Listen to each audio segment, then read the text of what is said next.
It is physically inconceivable to imagine traversing the beautiful lands of Middle-earth without encountering one of these ethereal divine entities, the Maiar, the supreme primordial beings created by Eru Iluvatar along with the Valar, making up the second portion of the Ainur. The Maiar take many feasible forms. Many forms that they take are too hard for us humans as mere mortals to comprehend. Beings such as Gandalf, Sauron, and Saruman, their forms are only extensions of the power that they command. And today, we are going to be ranking, in my opinion, the top 8 most powerful Maiar. Just a disclaimer, this will not include Eonwë, for the reason that he has no confirmed powers. With that out of the way, let us proceed. Coming in at the number 8 position, we have, what many of you might not know, my favourite character in all of the Tolkien universe, Radagast the Brown. Undisputably one of the greatest characters in all of fiction. Radagast the Brown was a master of shapes and changes of hue, as stated by Gandalf, and birds are especially his friends. This means he has incredible command and embodiment over the forms of nature and Arda. It also means he can communicate with birds, beasts, and other beings of the natural order, meaning he can summon an army, if you will, to protect him and his hut from the evil forces summoned by Sauron. He was one of the 5 Istari, along with Gandalf, Saruman, and the 2 blue wizards who fled into the east. Despite being immensely powerful, he could not match up to Durin's Bane, most notably and most famed for being the most famous being aside from Sauron of the Third Age. Durin's Bane is unquestionably powerful, being able to give a desperate fight to Gandalf the Grey, and only being able to prevail when Gandalf eventually smote him on the mountainside, as stated in the Fellowship of the Ring. Later, in the 2 Towers, the Balrog was able to give Gandalf a desperate fight, and even drag him down into the cavernous abyss beneath Moria. Durin's Bane can kill Durin the Sixth and his heir, Nain.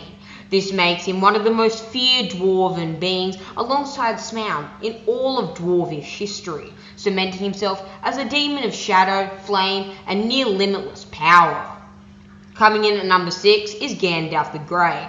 Now don't get your flares up quite yet, as Gandalf the White is ranked much higher. Gandalf the Grey is unquestionably one of my favourite beings in all of Middle-earth, being the most famous. Gandalf the Grey participated in many of the great quests that made the entire world famous, being the main opposition against Sauron and his most powerful competitor.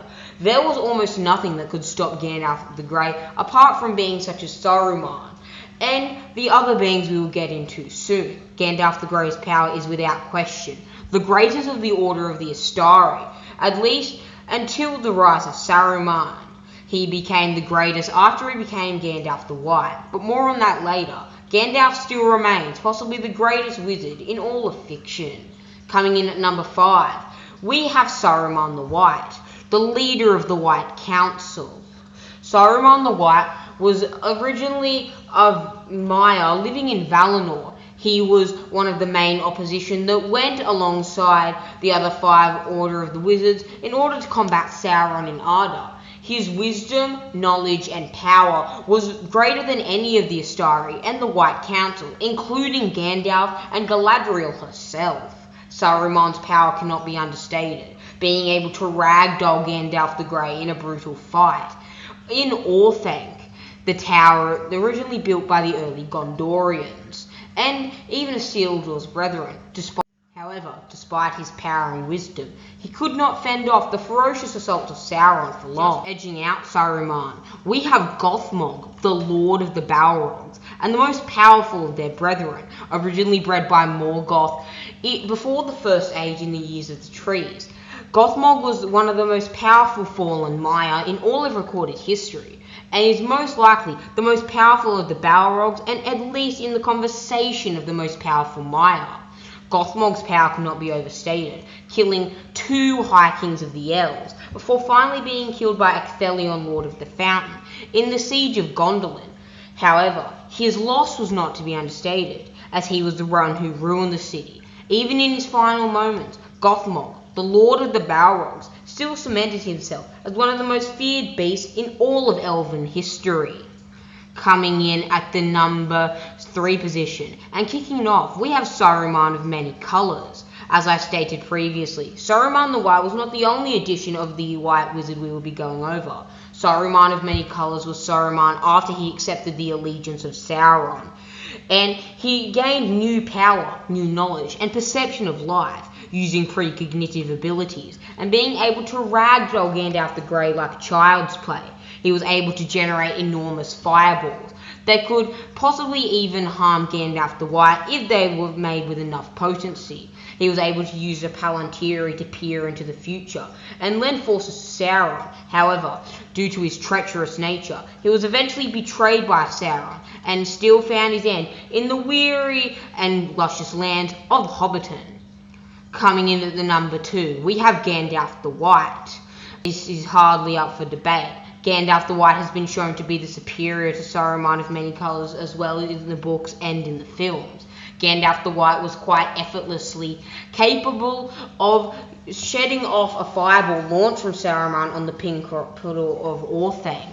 He was able to then break Saruman's staff, cast it from the Order of the Astari, and revoke his power, cementing Gandalf the White's place here even more. Despite this, Gandalf the White admitted that if he ever came in close combat with Sauron, he would lose unquestionably, as Sauron's might was too great for even this Maiar and the greatest of the Astari. Despite this, Gandalf has secured himself at the number 2 position, which should leave no debate as who inhabits the number 1. Coming in at the number 1, we have the Dark Lord of the Third Age and Second Age himself, Sauron the Deceiver.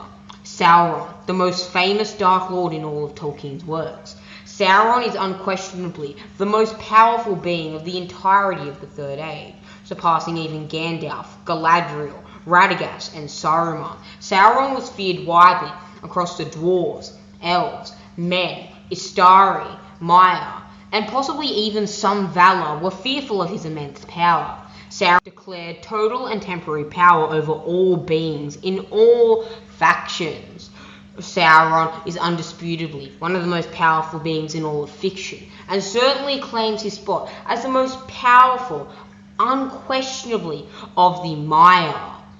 Now, my friends, this is where we part ways. I hope that the stewards and the loyal soldiers of Gondor and the emissaries from the fiery depths of Orodruin, please leave. You have come here and you have heard what you desire.